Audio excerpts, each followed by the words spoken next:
6 a.m. The sound wakes Tim up of his spouse preparing her belongings. She's preparing to part ways with him. They have been married for 7 years, but after enduring a miscarriage, they drifted apart. Tim, a programmer, is immersed in developing, playing video games, and avoiding direct confrontation with their issues. Olivia, in a hurry to find a path forward, resigns from her position and purchases a van in order to tour the world. She desires a new beginning, but Tim isn't prepared to sacrifice his life for his career. Acknowledging they had entirely different perspectives on their future, Olivia had to make the difficult choice to dissolve their union and move on for the best. However, as soon as she opens the front door, both of them freeze. In front of them, the wall is made of solid black bricks, obstructing their escape route entirely. Olivia believes it's a ridiculous practical joke or Tim's desperate attempt to hold onto her from departing. Even though Tim claims to have no relation to it, they examine each window and find they are obviously confined. No internet, no cell service, and the wall is so strong that it locks them in place. Tim raises his mobile device to the wall and observes an odd response, but he is unable to decipher its meaning. Olivia, a professional architect, studies the wall closely. It's not like anything she's ever seen. No carbon, no cement fiber, something completely new and alien. She seizes all of their tools to attempt to succeed and requests assistance from Tim, but the wall won't provide it. Just touching their drill causes it to overheat on the surface without making any impression. As soon as Tim attempts to drill close to the door, the drill swiftly strikes a second layer of the same unsettling black brick. The wall defies comprehension. Who constructed it? When and why? Finally, at night, everything was as usual. They drill through the apartment's walls. However, it is pointless. Their house has evolved into a cage that is impenetrable, made of black walls that separate them from the external environment. When frustration erupts, there are a couple of arguments. Tim's hesitation. They both concur. Here's where you led them. Olivia desired to depart. If Tim had simply paid attention, by now they would be elsewhere, far away from this nightmare. Tim declines to take responsibility, but he knows in his heart there's no escape. They could be stuck here indefinitely as hope starts to fade. Echoing faint voices can be heard through the wall. Paying close attention, they find a weak point, a tiny area where bricks are lacking. As they continue, they come across Anna and Marvin, another couple who are equally afraid and puzzled by their captivity. Nobody knows how and why this wall showed up. Only Anna is aware that it occurred abruptly and without prior notice. As the alcohol causes neighbors to drown and indulge in illicit drugs, Olivia and Tim continue looking for a reasonable explanation for the odd occurrences taking place all around them. Soon, they learn that the source of water has been disconnected, making them dependent solely on the assets they possess within their house. This ignites a second heated dispute in which Tim becomes overwhelmed and shatters everything accessible out of frustration. After a short while, Tim discovers a metal object adhered to the wall of black bricks. Curious, he snatches a teaspoon to test it. Understanding the wall acts as a massive magnet, the couple collects all of the metal objects in their apartment: paper, keys, and silverware, anything that adheres to the wall, like clips. After going over almost the whole area, Tim and Olivia see 4 spots on the surface where there are noticeable magnetic poles that are stronger. Wishing to communicate with the outside, Olivia puts all the metal on the wall, objecting to those points. Abruptly, the coins, keys, and cutlery start to rattle as though the wall were vibrating in reaction. Understanding this is potentially harmful, Tim advises Olivia to lie down on the floor, protecting her. He pushes her down with his own body. Hundreds of metal objects fly off the wall like bullets. Tim feels pain and lightheadedness right away. Dozens of metal fragments embed themselves behind him. Despite saving Olivia, he is bleeding and seriously injured. Olivia moves quickly, pulling the fragments and keys from his injuries, addressing and halting the bleeding. Soon after, the pair hears their neighbors shouting and starting a fight outside. Worried but unsure what's taking place, Tim and Olivia move next door. With pepper spray in hand and a baseball bat for protection, they discover Anna lying on the floor, unconscious. When they try to assist, Marvin attacks in a rage. Together, Tim and Olivia are able to hold him back, but Anna stands up for her husband, saying he is harmless and didn't intend to cause harm. Anybody. She clarifies that he's under the effects of alcohol and drugs, leading him to behave illogically. Still being cautious, Olivia and Tim temporarily restrain Marvin's hands, which are covered in duct tape. Wondering, Tim investigates the apartment of the neighbor and finds a secret room with limited access. He discovers dozens of security cameras, an axe, and additional tools for survival. Their efforts to break through fail to pass through the walls, but Olivia has a strategy. Their structure is undergoing renovations by Mr. Friedman. Repairs have been put on hold due to a fire in the nearby community, and plastic sheeting is used to wrap the building, causing them to become trapped and not visible to the public. Being aware, Olivia suspects the age of the building. In addition to the basement, there's also a bomb shelter that has a subway exit. She advises them to give up attempting to break the walls and concentrate on breaking through the basement floor to finally get out of this nightmare. Tim and Olivia begin to penetrate the floor, still discussing what might be causing all of this. They do not exclude the potential for extraterrestrial life, but Marvin is convinced that the homeowner is the one responsible after all, a true madman. Following a breakthrough through the apartment's floor, Tim goes downstairs to speak with the neighbor. Oswald, the old man, isn't incredibly kind and greets Tim with a firearm. He fears that someone could rob him and is prepared to shoot to safeguard himself and his granddaughter. Lee begs him to remind the grandfather to put down the gun, as they're all in this difficult situation together and must cooperate as a group. Oswald consents not to aim for now, but cautions that he will if anyone hurts his granddaughter. Being acquainted with Marvin, he still has tape on his hands. Doesn't that precisely foster trust? Tim releases him so he can penetrate the floor to the initial level. Lee is adamant about the wall that appeared at once. She failed to notice anyone construct it or take any action against it. Tim notices a smoke detector and finds a concealed camera within. Understanding that these detectors are installed, Friedman investigates further and discovers every one of them has a camera. They're gone now, leaving him with two choices. Friedman is either an uneasy traveler snooping on his neighbors, or something twisted is going on here. He's planning a game with them as unwilling participants, such as those in Squid Game. Dedicated to learning the truth, the team chooses to infiltrate Friedman's apartment, which is directly adjacent to Oswald's. Following a smash, both Tim and Marvin slip through the wall, go inside, and begin looking. They quickly search for Friedman. However, he is not just dead, he has lost both of his hands. Tim discovers a few odd pictures on Friedman's phone but is unable to determine how they could aid in their escape. Marvin loses his cool and continues to break through the flooring until a slab of concrete collapses, causing both of them to fall. Lee and Oswald are meant to follow, but Oswald declines. He feels that he is too old and bleak, desiring his granddaughter to get away by herself. Lee refuses to abandon him and demands that he accompany the group, regardless of how difficult it is. When everyone reaches the first floor at last, they're met by Anton's best friend Yuri, who came to spend a few days with him. According to Yuri, the wall serves as a shield created to protect them from chemical or biological assaults. He believes it's an advanced technological barrier designed to keep them safe from all potential dangers,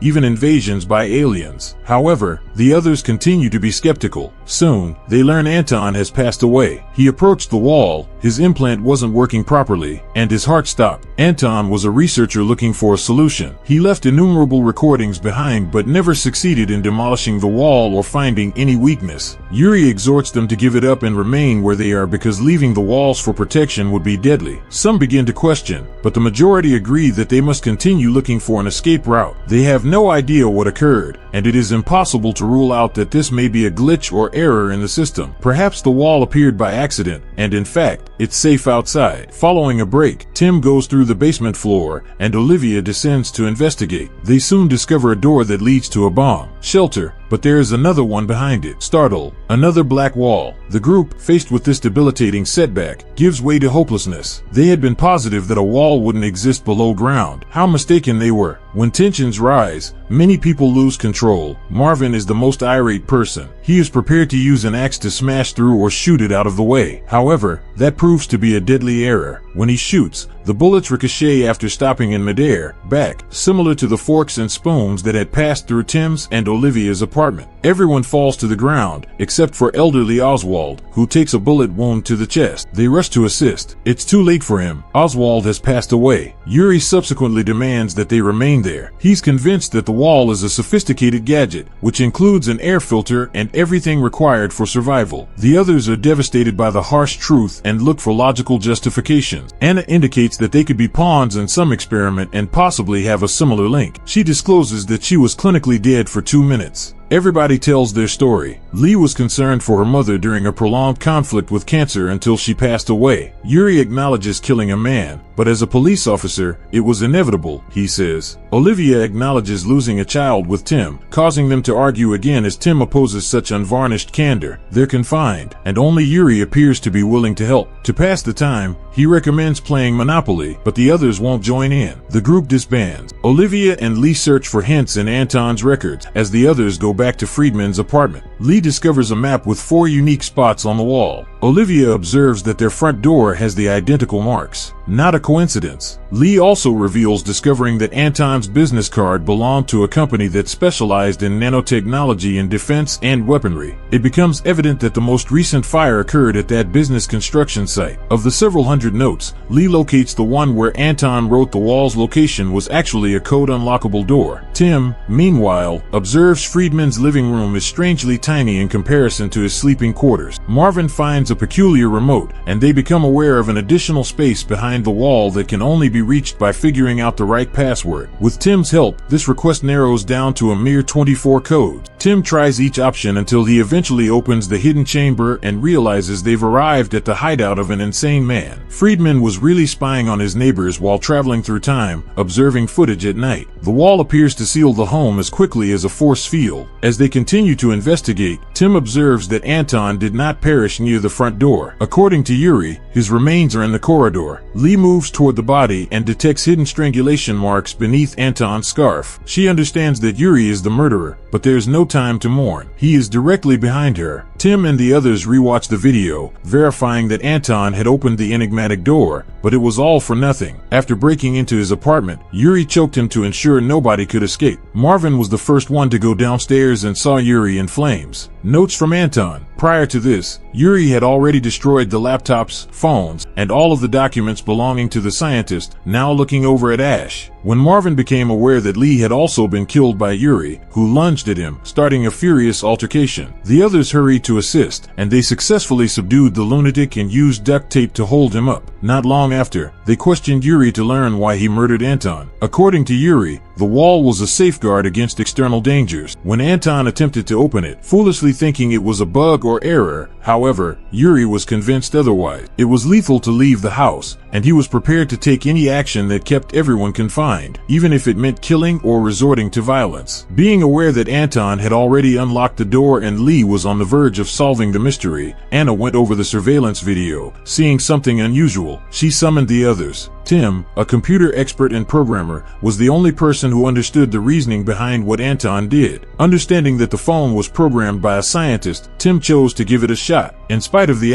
device was destroyed. Tim was able to reach its memory. He quickly learned that, in reality, the black wall was a door that might be opened using an optical code. The security mechanism functioned as a QR code scanner. Going to the right, the door would reopen in sequence. As they kept watching the video, the survivors understood that they had to use lights that flashed and a unique app to open the door. After effectively obtaining the application from the deceased man's phone onto a different gadget, Olivia, Tim, and Anna got ready for their initial try. Using the camera on the phone, 4 dots and buttons needed to be activated by light flashes. Upon doing so, the wall started to change, becoming some sort of substance that resembled liquid. Anna put her hand on it and experienced a sensation. Initially, it appeared innocuous, but all of a sudden, the wall began bringing her closer. Marvin, Olivia, and Tim attempted to rescue her. However, the wall hardened, ripping her in. Marvin was heartbroken by his wife's passing, but his anger was further stoked by Yuri's derisive smile. Unable to contain himself, Marvin fired at Yuri, after which he committed suicide. By himself, Tim and Olivia discovered the space and time to converse. It had been 2 years since their miscarriage. However, at that moment, a wall of silence and miscommunication had increased between them. Now, perched on the precipice, they could open up because of death. Both of them had experienced intense grief, but withdrew into their own spheres. Olivia required the assistance of her husband, but he was overtaken by guilt. He relived the nightmares with blood on his hands and accused himself of failing to save their child. It was only now that they started to recognize and assist one another. Olivia was determined to escape at all costs. Tim went back to the door to try again. There were 4 buttons and 24 potential orders. A single misstep could be lethal. Failure was unacceptable and put Anna's life in danger. Recalling Anton's triumph, they returned to Freeman's flat and cautiously watched the video. They noted precisely which flashes Anton used and which buttons he pushed, choosing to duplicate his sequence. While they were getting ready on the first floor to open the front door, they found that Yuri remained alive and attacked brutally, ruthlessly beating him before betraying Olivia, ready to kill to maintain the door's seal. Fearful, Olivia staggered back and tumbled into the lower level. Tim battled Yuri, unintentionally pushing him down the stairs. Tim hurried after, attempting to escape the madman and save Olivia. Now, their only option was to open the bomb shelter's tunnel. As Tim desperately held the door between the rooms, Olivia made use of the appropriate flash sequence on the black wall.